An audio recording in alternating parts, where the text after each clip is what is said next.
നമസ്കാരം. Raf talk ഫുട്ബോളിലേക്ക് ഏവർക്കും സ്വാഗതം. മാഞ്ചസ്റ്റർ സിറ്റിയുടെ ഇപ്പോഴത്തെ അവസ്ഥ പരിതാപകരമാണ്. ഇന്ന് എവേർട്ടനോട് സമനിലയിൽ കുരുങ്ങിയതോടുകൂടി നിലവിൽ 6-ാം സ്ഥാനത്താണെങ്കിലും ഈ മാച്ച് വീക്ക് അവസാനിക്കുന്നതോടുകൂടി അവർ പ്രീമിയർ ലീഗിൽ 10-ാം സ്ഥാനത്തേക്ക് വീഴാനുള്ള സാധ്യതയുണ്ട്.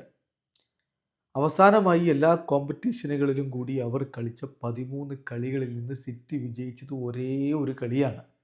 3 സമനിലകൾ, 9 തോൽവികൾ. നോക്കുക, ടോട്ടനാമിനോട് 2-1 തോൽവി, അവിടെ നിന്ന് ഇങ്ങോട്ട് തുടങ്ങിയതാണ്.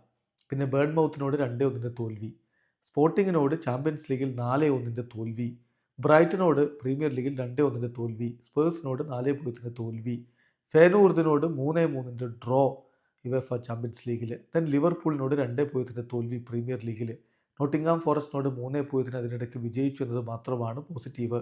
വീണ്ടും ക്രിസ്റ്റൽ പാലസിനോട് 2-2 സമനില, യുവൻറ്റസിനോട് ചാമ്പ്യൻസ് ലീഗിൽ 2-0 തോൽവി, മാഞ്ചസ്റ്റർ യുണൈറ്റഡിനോട് പ്രീമിയർ ലീഗിൽ 2-1 തോൽവി, ആസ്റ്റൺ വില്ലയോട് 2-1 തോൽവി, ഇപ്പോൾ എവേർട്ടനോട് 1-1 സമനില. എന്തൊരു സ്ഥിതിവിശേഷമാണിത്. ഏർലിംഗ് ഹാലൻഡ് ഇന്ന് പെനാൽറ്റി പാഴാക്കുകയും ചെയ്തു. സോ എവിടെയാണ് സിറ്റിക്ക് പിഴക്കുന്നത് എന്നുള്ളത് ആരാധകർ ഇങ്ങനെ ചെയ്യുന്നൊരു സമയമാണ്. അപ്പോൾ സിറ്റിയുടെ കഴിഞ്ഞ മത്സരത്തിലെ റിസൾട്ട് ഇട്ടപ്പോൾ തന്നെ, ഇപ്പോൾ ഈ റിസൾട്ടിന് മാത്രമല്ല, കഴിഞ്ഞ റിസൾട്ടിൽ തന്നെ പലരും കമൻ്റ് ഇട്ടുകൊണ്ട് വന്നിരുന്നു, ഹൂലിയൻ ആൽവരസ് ഉണ്ടായിരുന്നെങ്കിൽ. ഹാലൻഡിനെ നിർത്തി ഹൂലിയൻ ആൽവരസിനെ ഒഴിവാക്കിയതാണ് പ്രശ്നം. പിന്നെ ഇപ്പോൾ ഇന്നലെ റോഡ്രിഗോയെ സിറ്റി നോക്കിയിരുന്നു എന്നൊരു വാർത്ത വന്നിരുന്നല്ലോ, അതിനെക്കുറിച്ച് വീഡിയോ. അതിൻ്റെ താഴെ ഹൂലിയനെ പറഞ്ഞു വിട്ടവരോ, അവർക്ക് റോഡ്രിഗോയോ എന്നൊക്കെ പറഞ്ഞുകൊണ്ടുള്ള കമൻറ്റുകൾ. ഇതിൽ രസകരമായൊരു കാര്യം ഇപ്പോൾ എക്സിലൊക്കെ കാണുന്നത്, നമ്മുടെ കമൻറ്റ് ബോക്സിൽ അത് കാണുന്നുണ്ട്. സിറ്റിയുടെ വീഴ്ചയിൽ പെപ് ഗാർഡിയോളയോട് വലിയ സഹതാപം ഉണ്ട് പലർക്കും. എന്നാൽ അതേ ആളുകൾക്ക് ഏർലിംഗ് ഹാലൻഡ് ഗോൾ അടിക്കാത്തത് ആഘോഷമാണ്. അതാർക്കാണ്, ഏത് വിഭാഗത്തിലാണെന്നുള്ളത് വ്യക്തമാണല്ലോ. അങ്ങനെയുള്ള ആളുകൾ തന്നെയാണ് ഇതും. ഹൂലിയൻ ആൽവരസിനെ സിറ്റി ഒഴിവാക്കി ഹാലൻഡിനെ നിർത്തിയതാണ് പ്രശ്നം എന്ന തരത്തിൽ പറഞ്ഞു. ഇന്നിപ്പോൾ കണ്ടൊരു പോസ്റ്റ്, പെപ് ഗാർഡിയോള ഒരു ബിഗ് മിസ്റ്റേക്ക് ഈ സീസണിൽ ചെയ്തു. അത് ഹൂലിയൻ ആൽവരസിനെ സെല്ല് ചെയ്യാനും ഏർലിംഗ് ഹാലൻഡിനെ മാത്രം സ്ട്രൈക്കറായിട്ട് നിലനിർത്താനും എടുത്ത തീരുമാനമാണ്. Erling Haaland is totally washed എന്നാണ് പറയുന്നത്. കഴിഞ്ഞ അതേ ഹാലൻഡിനെ ബ്രാക്കറ്റിൽ സിറ്റി ഫ്ലോപ്പ് എന്ന് എഴുതിയിട്ട് ഹാലൻഡിനോട് മുമ്പ് എന്നോ ചോദിച്ചൊരു ചോദ്യം എടുത്ത് ചോദിക്കുന്നുണ്ട്, ആരാണ് ഐഡൽ? ക്രിസ്ത്യാനോയാണ്. അപ്പോൾ ബ്രാക്കറ്റിൽ ഇപ്പോഴേ സിറ്റി ഫ്ലോപ്പ് എന്ന് പ്രഖ്യാപിച്ചു കഴിഞ്ഞു. ഇതൊക്കെ എന്താണ് പ്രശ്നം എന്നുള്ളത് വ്യക്തമാണ്. ഇനി നമ്മൾ കാര്യത്തിലേക്ക് വരികയാണ്. യഥാർത്ഥത്തിൽ ഹൂലിയൻ ആൽവരസിനെ സിറ്റി ഒഴിവാക്കിയതാണോ, അതോ ഹൂലിയൻ ആൽവരസ് സിറ്റിയെ ഒഴിവാക്കിയതാണോ? കഴിഞ്ഞ ഒളിമ്പിക്സ് സമയം ഓർമ്മയുണ്ടല്ലോ, അർജന്റീനയ്ക്ക് വേണ്ടി ഹൂലിയൻ ആൽവരസ് ഒളിമ്പിക്സ് കളിക്കാൻ പോയി. ഞാൻ ആ BBC-യുടെ റിപ്പോർട്ട് തന്നെ വേണമെങ്കിൽ നിങ്ങളോട് എടുത്തിട്ട് പറയാം. അതിൽ ഹൂലിയൻ ആൽവരസ് ഉക്രൈനെതിരെയുള്ള മത്സരത്തിന് മുമ്പ് സംസാരിക്കുന്നുണ്ട് മാധ്യമങ്ങളോട്. അപ്പോൾ സിറ്റിയിലെ ഫ്യൂച്ചറിനെ കുറിച്ച് ചോദിക്കുമ്പോൾ അദ്ദേഹം പറയുന്നത്, ഒരുപാട് ചർച്ചകൾ അതുമായി ബന്ധപ്പെട്ട് ഇങ്ങനെ ഞാൻ കേൾക്കുന്നുണ്ട്, പക്ഷേ എൻ്റെ ഫോക്കസ് ഇപ്പോൾ ഒളിമ്പിക്സിലാണ്. ഇതൊരു ഷോർട്ട് ടൂർണമെൻ്റാണ്. പക്ഷേ മാഞ്ചസ്റ്റർ സിറ്റിയിൽ ഇതുവരെ കളിച്ചതിൽ ഞാൻ ഹാപ്പിയൊക്കെ ആണെങ്കിലും ഇപ്പോൾ എന്താണ് ഭാവി എന്ന് ഞാൻ തീരുമാനിച്ചിട്ടില്ല. കാരണം എനിക്ക് ഈ ഒളിമ്പിക് മത്സരങ്ങളിലാണ് ഇപ്പോൾ കോൺസെൻട്രേഷൻ. അതിനുശേഷം കുറച്ച് ദിവസങ്ങൾ ഞാൻ ഓഫ് എടുക്കും, എന്നിട്ട് തീരുമാനിക്കും സിറ്റി തുടരുമെന്ന് അന്ന് അദ്ദേഹം പറയാൻ തയ്യാറായില്ല. മാത്രമല്ല അദ്ദേഹം ഒരു കാര്യം കൂടി പറഞ്ഞിരുന്നു, അതായത് ചില പ്രധാനപ്പെട്ട മത്സരങ്ങൾ തന്നെ സബ്സ്റ്റിറ്റ്യൂട്ട് ചെയ്ത് ഇഷ്ടപ്പെട്ടില്ല എന്ന്. May be it's annoying to be out in big games.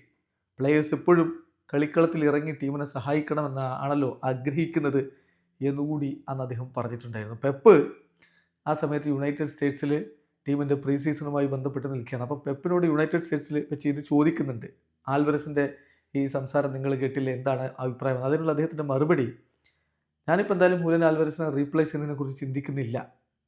എനിക്കറിയാം താരങ്ങൾക്ക് കളിക്കണം, ബെഞ്ചിലിരിക്കാതെ കളിക്കണം എന്ന് തന്നെയായിരിക്കും ആഗ്രഹം. പക്ഷെ അത് അദ്ദേഹത്തിന് മാത്രമല്ല, ഹൂലിയൻ ആൽവരസിന് മാത്രമല്ല, മറ്റു താരങ്ങൾക്കും കളിക്കണം. 18-19 താരങ്ങൾ ഞങ്ങളുടെ സ്ക്വാഡിലുണ്ട്. സോ അവർക്കൊക്കെ അവസരങ്ങൾ കൊടുക്കാനുള്ള ശ്രമം നടത്തും.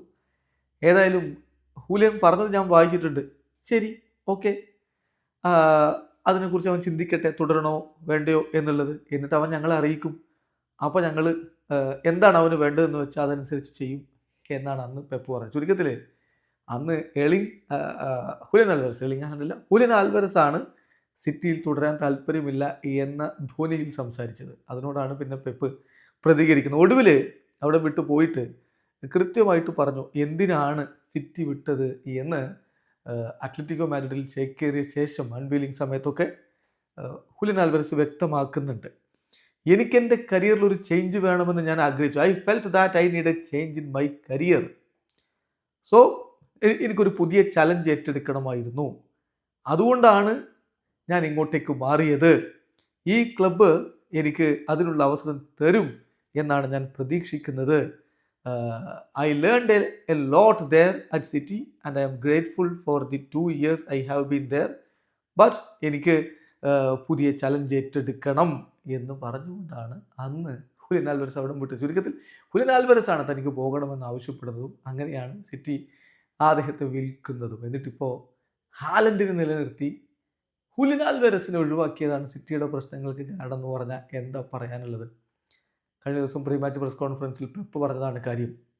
അതായത് ടീമിന് ആളുകളെ വേണം, താരങ്ങളെ വേണം. പെപ്പ് നേരത്തെയും പറഞ്ഞതാണ് എൻ്റെ താരങ്ങൾ മുഴുവൻ തിരികെ കിട്ടിയാൽ ഞാൻ വീണ്ടും പഴയ പോലെയാകും. പരിക്കാണ് സിറ്റിയെ വില്ലനായത് എന്നാണ് അദ്ദേഹം പറഞ്ഞു വരുന്നത്. ഇനിയിപ്പോൾ ജനുവരി ട്രാൻസ്ഫർ വിൻഡോയിൽ കഴിയുമെങ്കിൽ താരങ്ങളെ എത്തിക്കാൻ ശ്രമിക്കും.